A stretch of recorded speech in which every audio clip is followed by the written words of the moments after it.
Magandang araw mga tol, boxing update muna ngayong araw. Anthony Joshua binunyag na ang isang malaking event na pwedeng mangyari sa Saudi Arabia.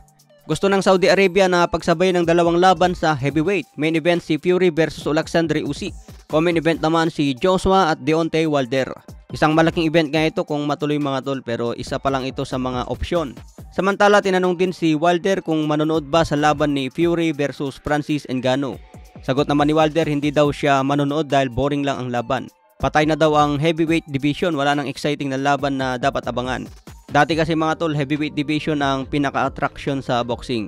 Hanggang nauso ang bakbakan sa mababang division tulad sa welterweight noong panahon nila Sugar Ray Leonard.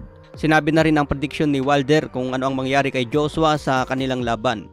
Wika ni Wilder, kung lalaban ng takot itong si Joshua, mas mapapaaga ang laban. Kaya depende daw ito sa ipapakita ni Joshua, pero siguradong matatapos pa rin sa knockout. Maswerte na siguro mga tol kung aabot si Joshua sa decision dahil mas malaki ang tsansang manalo.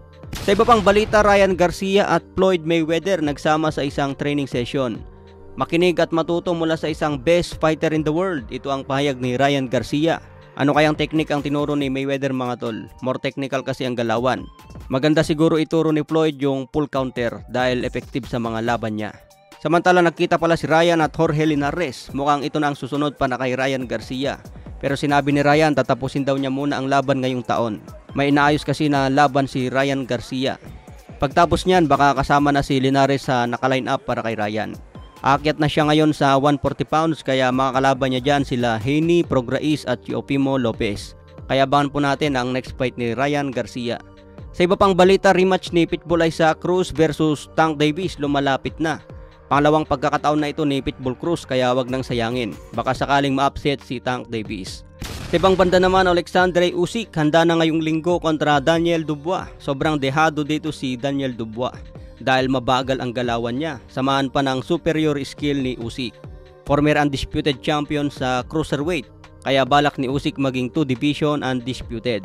Pero marami ang nagsasabi na mahirapan si Usyk laban kay Tyson Fury.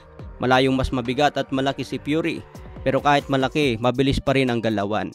Sa iba pang balita, 48 anyos na si Sergio Martinez mapapalaban sa isang IBO middleweight champion na si Espinosa Oliha, isang undefeated champion.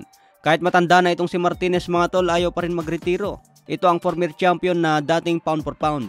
Bakit kaya ayaw pa magretiro mga tol kahit malapit na mag-50? Tatlong boksingero pa lang naman ang nakatalo dyan.